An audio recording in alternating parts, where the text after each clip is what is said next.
எங்க அணி எப்படி இருக்கிறார் தெரியுமா? சும்மா ஜல்லிக்கட்டு காளை மாதிரி இருக்கிறார்.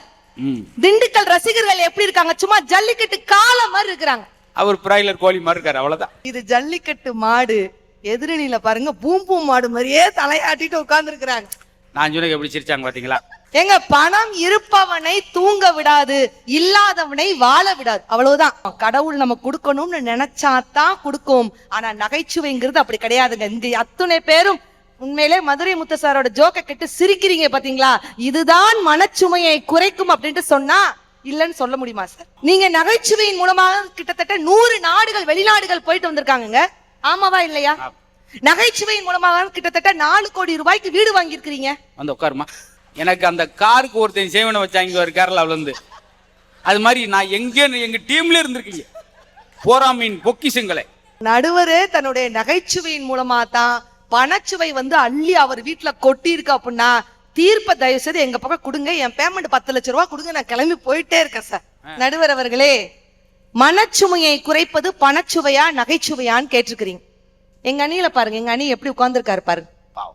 என்ன ஒரு கால 9 நம்பர் செருப்பு, 12 நம்பர் செருப்பு விட்டு உட்காந்துருக்காரு. ஏன்னா கேமரா இங்க வரைக்கும் தானே இருக்குன்ட்டு. அதாவது பரவாயில்ல. அன்னைக்கு அவர் ஒரு கால லேடி செருப்பு, ஒரு கால பாய் செருப்பு போட்டது சார். ஒரு அணியே ஒரு குழப்பத்தில் தான் இருக்கும். அப்படி சொல்லாதீங்க. எங்க அணி எப்படி இருக்கிறார் தெரியுமா? சும்மா ஜல்லிக்கட்டு காளை மாதிரி இருக்கிறார். திண்டுக்கல் ரசிகர்கள் எப்படி இருக்காங்க? சும்மா ஜல்லிக்கட்டு காளை மாதிரி இருக்கிறாங்க. அவர் பிராய்லர் கோழி மாதிரி இருக்காரு, அவ்வளவுதான். அப்படி இல்ல, மாடோட கனெக்ஷன் பண்ணுங்க சார். ஏன் டக்குனு கோழிக்கு தாவறீங்க? நீ ஸ்கிரிப்ட் வச்சதெல்லாம் நீ சொல்ல முடியுமாமா? இது ஜல்லிக்கட்டு மாடு. எதிரணியில பாருங்க பூம் பூம் மாடு மாதிரியே தலையாட்டிட்டு உட்கார்ந்து இருக்கிறாங்க. நான் சொன்ன எப்படி சிரிச்சாங்க பாத்தீங்களா? இல்ல, பூம் பூம் மாடுக்கும் நீங்க நல்லா யோசிப்பாங்க. இதுக்கு ரசிகர்கள் உண்மையிலே ரசிப்பாங்க. பூம் பூம் மாடு நினைச்சுக்கிட்டே ராஜினிதி க்ளோஸ் அப்ல பாருங்க. எங்க பணம் இருப்பவனை தூங்க விடாது, இல்லாதவனை வாழ விடாது, அவ்வளவுதான். பணம் பணம் பணம்னு பேசுறீங்களே. கோவிலுக்கு போய் சாமி கும்பிட போனா உண்டியல் தான் பெருசா இருக்கான். சாமியார் சாமி வந்து உள்ள சிறுசா இருக்கு அப்படின்னு வந்து சொன்னார். உண்மையிலே கேக்குறேன், ஒரு எங்க வீட்டு பக்கத்துல ஒருத்தருங்கயா கோயிலுக்கு போய் சாமி கும்பிட போனார். சாமி கும்பிட போகும்போது வெறும் 10 ரூபாய் தான். ஆனா பகுமானமா எல்லாரும் பார்க்கணுமா, அப்படி பந்தாவா எடுத்துட்டு எல்லாரும் பார்க்கணுக்கா திரும்பி திரும்பி அப்படின்னு உள்ள போடுறாரு. பின்னாடி இருக்கிற ஒரு மனுஷன் ஒரு தோலை தட்டி 2000 ரூபாய் தாளை கொடுத்தாரு. ஆச்சரியப்பட்டுட்டாரு. 2000 ரூபாய் கொடுக்குறாரு அப்படின்னு மனுஷன் அசால்ட்டா உள்ள தூக்கி போட்டுட்டு வெளியில வந்து உண்டியில போட்டுட்டு வெளியில வந்தவொடனே கேட்கிறாரு, யூ ஆர் கிரேட் சார், 2000 கொடுக்குறீங்களா உண்டியில போட? பதிலுக்கு அவன் 10 ரூபா கொடுத்தவன் சொன்னா, சார் அதை உண்டியல்ல போட்டீங்க, உங்க பர்ஸ்ல இருந்து தெரியாதரமா கீழே விழுந்துச்சு, எடுத்து உங்ககிட்ட கொடுத்தா அதை உண்டியல்ல போட்டீங்களா அப்படின்னு கேட்டான். அப்ப என்ன அர்த்தம்? கடவுள் நம்ம கொடுக்கணும்னு நினைச்சாதான் கொடுக்கும். ஆனா நகைச்சுவைங்கிறது அப்படி கிடையாதுங்க. இங்க அத்துணை பேரும் உண்மையிலே மதுரை முத்து சாரோட ஜோக்க கேட்டு சிரிக்கிறீங்க பாத்தீங்களா? இதுதான் மனச்சுமையை குறைக்கும் அப்படின்ட்டு சொன்னா இல்லன்னு சொல்ல முடியுமா சார்? நடுவர்களே, நீங்க என்ன சொல்லிட்டாங்க, யாருமே கைதிட்டு இல்லையா? இல்ல வாயில வேற சொல்லணுமா? சிரிச்சிட்டாலும். நடுவர் அவர்களே, இப்ப நானே உங்ககிட்ட கேக்குறேன், நீங்க ஒரு மிகப்பெரிய நகைச்சுவை நடுவர் தானே? அப்படியா? என்ன இதுவே ஒரு ஜோக்கா இருக்கே சார்? சார் அதனாலதான் சார் வசந்த் தொலைக்காட்சியில உங்களை ஒவ்வொரு தடவையும் துரைசாமி சார், நாகேந்திர சார் எல்லாரும் கூப்பிடுறாங்க. நீங்க மிகப்பெரிய நகைச்சுவை நடுவர் தானே? ஏன் என்ன கூப்பிடுறாங்கன்னா, நான் ஒரு தான் சம்பளம் வாங்காம பென்ஷன் வாங்குறாரு. ஆமாங்க, ஆமா. நீங்க நகைச்சுவையின் மூலமாக கிட்டத்தட்ட 100 நாடுகள் வெளிநாடுகள் போயிட்டு வந்திருக்காங்க, ஆமாவா இல்லையா? நகைச்சுவையின் மூலமாக கிட்டத்தட்ட 4 கோடி ரூபாய்க்கு வீடு வாங்கி இருக்கிறீங்க. வந்து உட்காருமா. எனக்கு அந்த காருக்கு ஒருத்தன் சேவனை வச்சாங்க ஒரு கேரளாவில இருந்து. அது மாதிரி நான் எங்க டீம்ல இருந்திருக்கீங்க. போராமீன் பொக்கிஷங்களை. இல்ல சார், ஆமாவா இல்லையா? பாருங்க, சோக்கு சொல்றோட வகுத்திருச்சல பேசுறது. 4 கோடி ரூபாய்க்கு வீடு கட்டிட்டீங்க. போய் பாருங்க, பின்னாடி பாத்ரூம் இடிஞ்சு கிடக்கும். அப்ப யோசிச்சு பாருங்க.